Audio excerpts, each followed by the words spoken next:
no Superior Tribunal de Justiça o entendimento de que é possível ao patrono da causa, em seu próprio nome, requerer o destaque da verba honorária mediante juntada aos autos de contrato de honorários, nos termos do artigo 22, parágrafo 4º da Lei 8906/94, até a expedição do mandado de levantamento ou precatório, agravo regimental e número tal, Rio Grande do Sul, relator ministro Herman, segunda turma, julgado em 23 de 3 de 2014. 3. Na hipótese dos autos, os honorários contratuais envolvem verba oriunda do Fundo de Manutenção e Desenvolvimento do Ensino Fundamental e de Valorização do Magistério, Fundef, o que não afasta o direito do patrono em reter seus honorários conforme entendimento da segunda turma do STJ no julgamento do Respital, Pernambuco, relator ministro Humberto. 4º, agravo interno improvido. STJ, agravo interno, Respital, Sergipe, relator ministro Francisco Falcão, segunda turma, julgado em 16 de 2 de 2017. Processual civil. Honorários advocatícios, Fundef, verbas para educação, juntado ao contrato escrito da verba honorária. Artigo 22, parágrafo 4º da Lei 8906/94. Retenção, possibilidade, precedente, súmula 83, STJ. Discute-se nos autos a possibilidade de execução de honorários de contratos de prestação de serviço diretamente do processo de execução principal por dedução da quantia a ser recebida pelo constituinte, nos termos do artigo 22, parágrafo 4º e 23 da Lei 8906/94. 2. É pacífico no Superior Tribunal de Justiça o entendimento de que é possível o patrono da causa, em seu próprio nome, requerer o destaque da verba honorária mediante juntado aos autos contrato de honorário nos termos do artigo 22, parágrafo 4º da Lei 8906/94, até a expedição do mandado de levantamento ou precatório. Agravo tal, número tal, relator ministro Herman Benjamin, segunda turma, julgada em 20 de 3 de 2014. 3. A hipótese dos autos possui peculiaridade de que a constrição se dá em processo em que se discute verbas do Fundef, questão discutida no Respital de Pernambuco, está pendente de publicação. 4. A previsão constitucional de vinculação à educação da verba do Fundef no retiro do patrono o direito de retenção dos honorários, pois a sua atuação decorre das verbas educacionais. Recurso especial improvido, STJ, recurso especial tal, relator ministro Humberto Martins, segunda turma, julgado em 18 de 8 de 2016. Processual civil, execução de sentença, ofensa ao artigo 535 do SPC de 73, não configurada, honorários advocatícios, Fundef, verbas para educação, juntado com contrato escrito da verba honorária, artigo 22, parágrafo 4º da Lei 8906/94, retenção e impossibilidade. 1. No que se refere à alegada afronta ao disposto no artigo 535, segundo do CPC, o julgado recorrido não padece de omissão, porquanto decidiu fundamentalmente a questão trazida à sua análise, não podendo ser considerado nulo tão somente por contrário aos interesses da parte. 2. A segunda turma do STJ, no julgamento do Respital de Pernambuco, relator ministro Humberto, em idêntica questão jurídica, firmou compreensão de que é legítima a retenção de verba honorária, pois a previsão constitucional de vinculação à educação da verba do Fundef não retira do patrono o direito de retenção dos honorários. Agravo interno não provido. STJ, agravo interno, Respital, do relatoria ministro Humberto, ministro Herman Benjamin, segunda turma, julgado em 18 de 8 de 2016.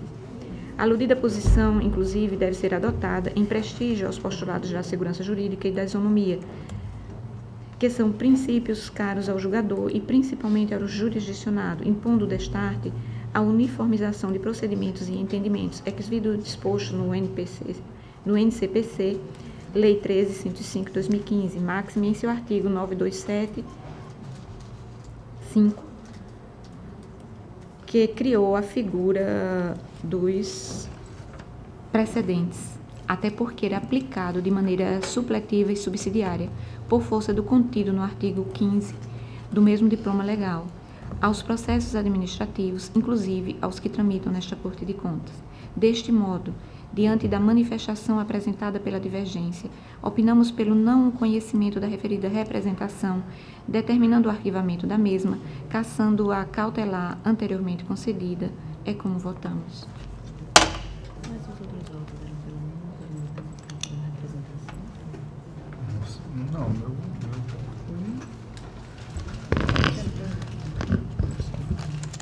Estou acompanhando. Já está a palavra Otávio? Já foi que teve discussão, já foi. Volta, pronto. Não teve discussão. Eu estou trazendo o voto para o voto Minerva, né, de desempate. É nosso posicionamento, mas a palavra da facultada. A minha dúvida foi só com relação se o voto dos outros três foram nesse mesmo sentido, do não acolhimento da representação, pelo arquivamento da representação. Foi? Eu achei que tinha sido só pelo não acolhimento da cautelar, mas...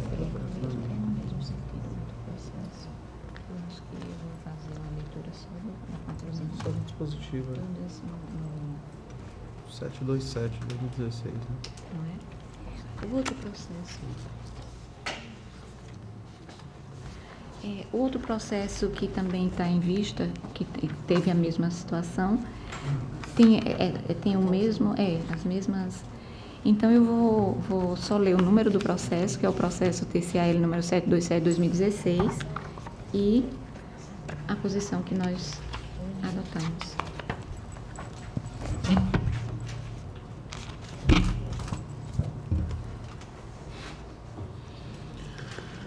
No mesmo sentido do processo anterior,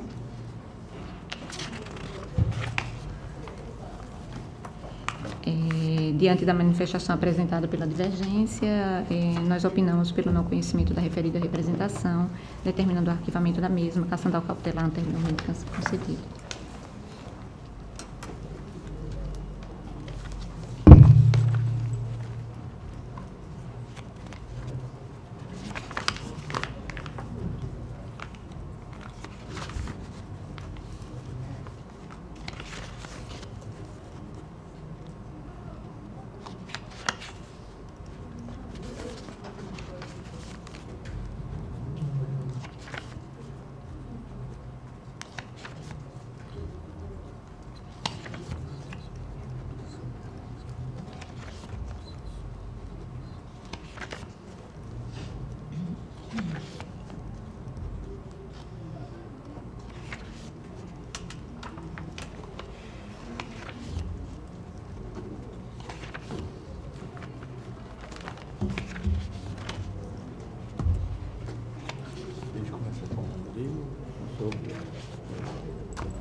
Vinte e oito, que é feriado quarta-feira, né?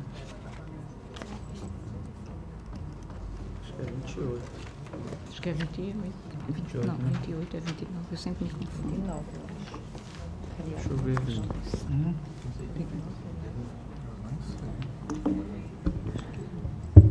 Encerrada a pauta desta sessão, faculto a palavra no horário das explicações pessoais às senhoras conselheiras e aos senhores conselheiros.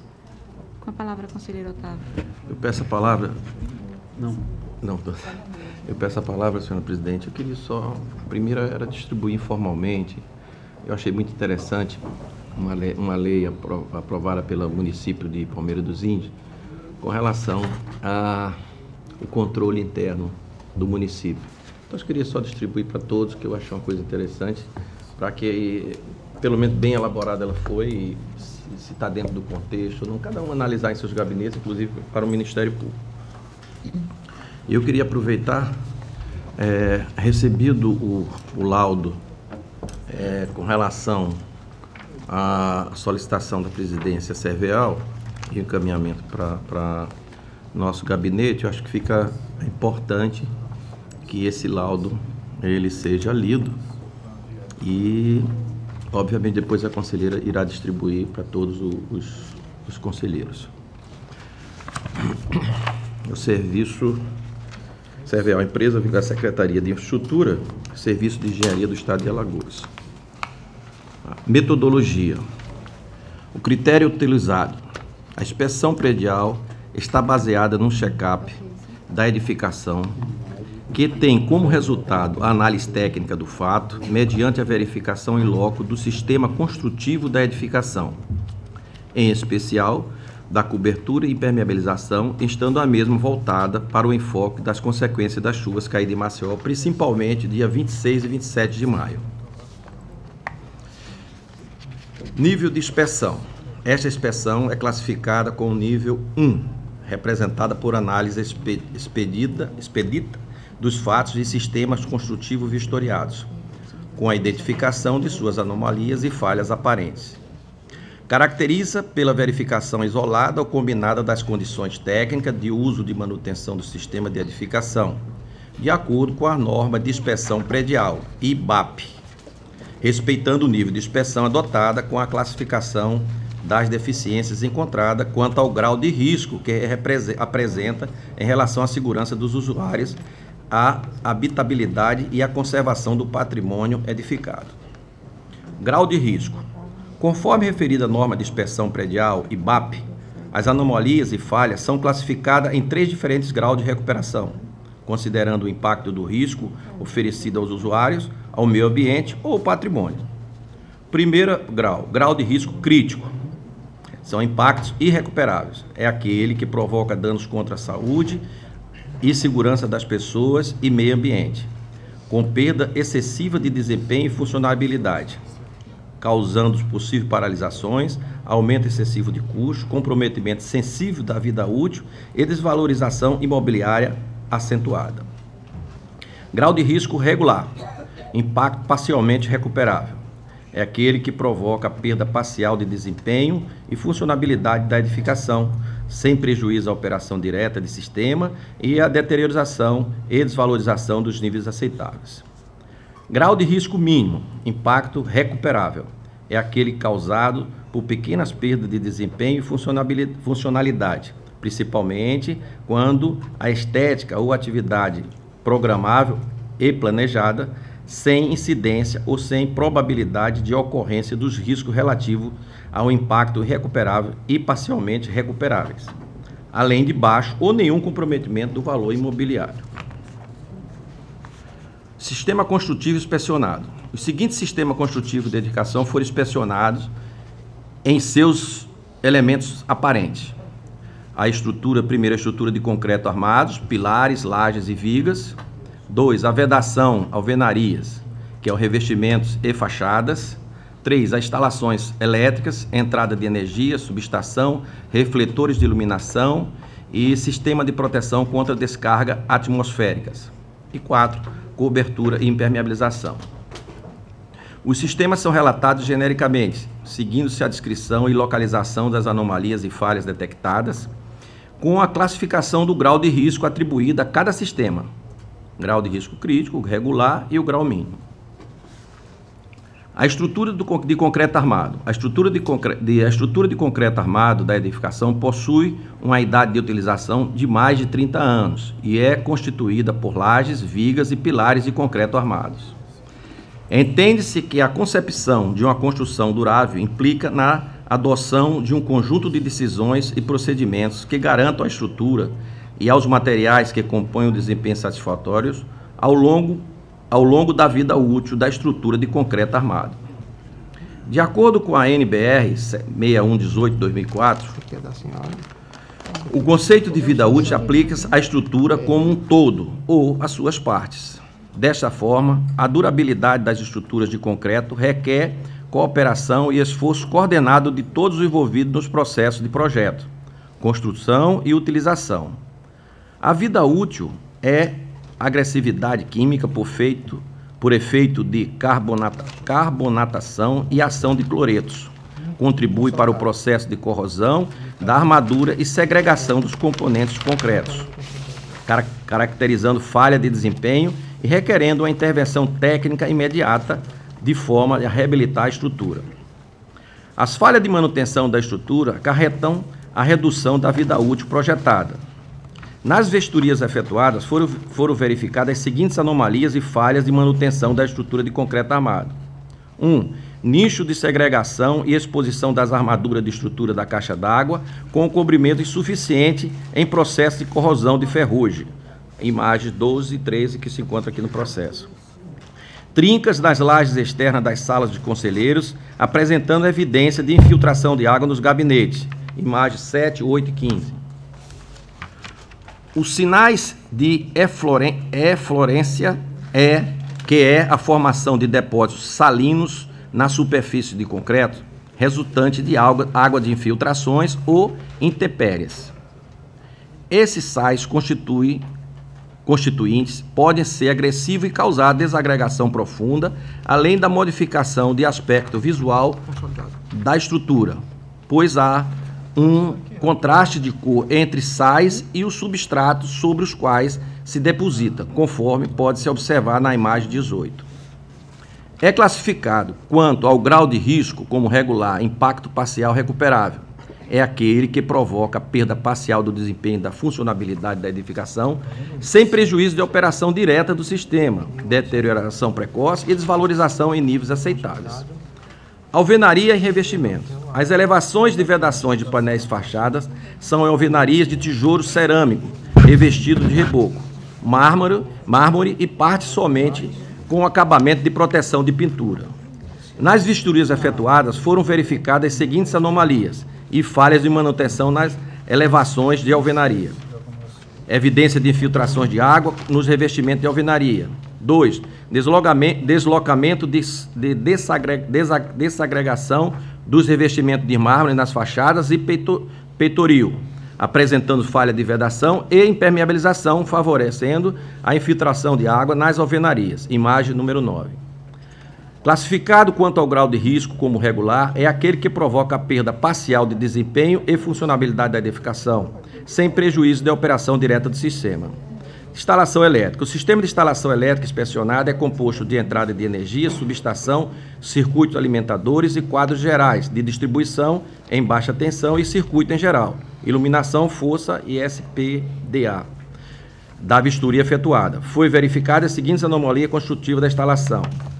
A existência de um ralo de dreno na área da subestação elétrica, situada em uma cota de nível da rua e ligando equivocadamente no sistema de galeria de águas fluviais, na cidade de Maceió. Em decorrência das fortes e intensas chuvas, o acúmulo de água nas galerias provocou um fluxo de água no sentido da rua para o piso da sala de subestação elétrica, imagem 17. Classificado quanto grau de risco como regular, impacto parcialmente recuperável, é aquele que provoca a perda parcial do desempenho e funcionalidade da edificação, sem prejuízo à operação direta do sistema de deterioração precoce e desvalorização em níveis aceitáveis.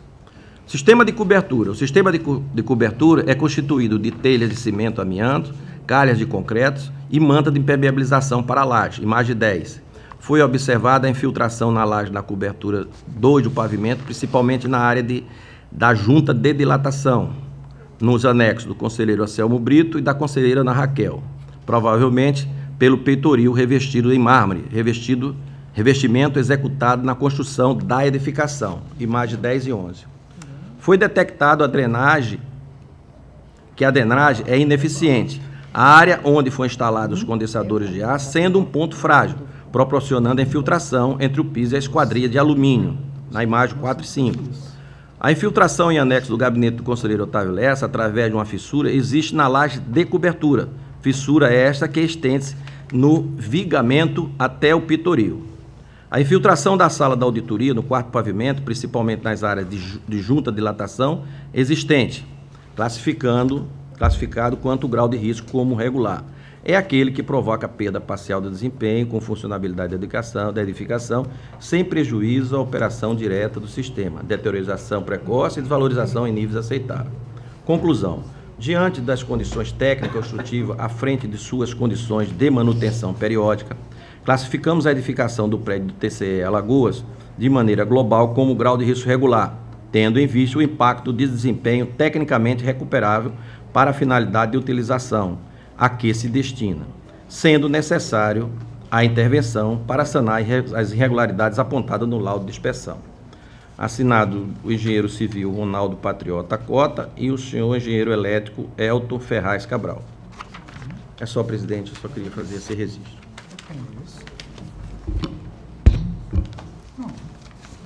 Mais algum? Não havendo mais quem queira fazer uso da palavra, em nome de Deus, declaro encerrada a presente sessão. Enquanto os convoco para a próxima no horário regimental. Senhor Otávio, qual desses você está lendo que eu tenho aqui, mas não tenho o fechamento com o nome Luiz? Assim, só para aparecer um interessante. Ah, deve ser esse aqui. Tá, então, tudo bem, tá certo. Obrigado, senhor professor. Encerrada a presente sessão, convocado. Antes de finalizar a sessão, Sim. eu queria tratar de um assunto que tinha me sido sugerido tratar na reunião administrativa, mas que eu acho que ele deve ser tratado aqui. Que é um problema que surgiu do processo da sessão passada, que inclusive não pôde trazer a ata por conta dele. Durante toda a discussão do processo, a gente lembrou bastante de que eu tinha atuado como auditora em alguns processos e que outro era relatora. Mas, ao final, a decisão foi pela prevalecência do meu voto e todos foram para o meu gabinete para que eu redigisse. E aí eu fiquei com esse impasse, porque eu estou com 2 processos lá em que eu atuei como auditora. Então, teoricamente, eu não poderia votar nesses processos. Menos ainda, a meu ver, redigir o voto, né? E aí, eu fiz no processo em que eu sou relatora, até porque o voto foi mantido, sim, mas eu estou com esse impasse, porque eu estou com os outros 2 processos que, na verdade, a decisão deve ser uma só, porque foram colocados os 3 em votação, né? Inclusive porque tem caráter normativo, e a decisão tem que ser única mesmo. E aí eu estou querendo uma solução, e aí eu trouxe para que a gente possa discutir, e aqui a ajuda do Ministério Público como defensor da lei, inclusive do processo mesmo, né, a lei processual, para poder a gente definir como é que eu faço isso. Eu acredito que no processo que Vossa Excelência atuou como auditora, realmente não pode ser a relatora para acórdão. Aí, no caso, teria que ser o primeiro conselheiro que votou no voto que acompanhou o seu entendimento. Não é isso? É o processo que quem votou é o conselheiro Sérgio, não é isso? Quem votou foi o conselheiro Sérgio. Aqui, no momento de decisão, com aquela discussão a respeito de pode mudar o voto, já que eu estou substituindo, eu mudei para poder a gente unificar a decisão, sem me lembrar naquele momento de que eu tinha atuado como auditora. Em um dos processos. Em dois. Quem fez o voto inicial foi o conselheiro Sérgio, quando estava no seu grupo, que se assumiu agora. Isso, hoje ele é da minha relatoria. E o primeiro conselheiro que acompanhou o voto do Sérgio foi o conselheiro Cícero Amélio, salvo engano, que ele pediu vistas e veio acompanhando o voto do conselheiro Sérgio. Nesse caso aí, acho que o relator é o conselheiro Alberto. Eu quero lembrar que o voto do conselheiro Sérgio está incompleto. Tem que atualizá-lo. Não, ele está falando com o meu voto. Com o voto da conselheira. Mas ela não votava no processo, ela deu só o laudo. Não, mas o conselheiro Sérgio, ele concordou com os acréscimos feitos. Só uma correção, só é um processo que eu atuei como auditora, tá? O outro é da minha relatoria também, mas eu não fui eu, né? Não tenho parecer. Mas ele acolheu, o conselheiro Sérgio acolheu. Sim. Então, por não, Alberto. Aí é com o Alberto agora. Eu também atuei, né? Nos outros processos. Em alguns Não, mas nesse processo só. Não, a gente está falando de um. De um só. É o único que a conselheira Ana Raquel não pode relatar. É aparecerista, desculpe. É assim. Hoje em dia, os 3 processos são da minha relatoria. Eu que trouxe como relatora mesmo. E os outros 2, o conselheiro Sérgio. Nesses 2 processos do conselheiro Sérgio, um parecer é meu e outro é do conselheiro Alberto. Então, no que o parecer é seu, quem relata é o conselheiro Alberto. Como o primeiro conselheiro que acompanhou o voto foi o conselheiro Amélio. Aí o conselheiro Alberto faz o acórdão, o relator para acórdão, Acolhendo o meu voto. acolhendo o voto. E quando o Alberto e quando E no a outro eu senhora- mesma faço. É. É o mesmo voto. É, o conteúdo é um É um voto só Voto que aí só. eu É, terei que processo encaminhar então diferente. para o conselheiro. No que o... Tem que atualizar o voto dele. Sim, Se acompanha com os termos que estão no voto da É conselheira. 1% do decente de dezembro que faltou. Viu? sim. Então está encerrada a sessão. E a porcentagem? E agora nós vamos ter a Entendeu que não. administrativa. Vamos dar uns 5 minutinhos para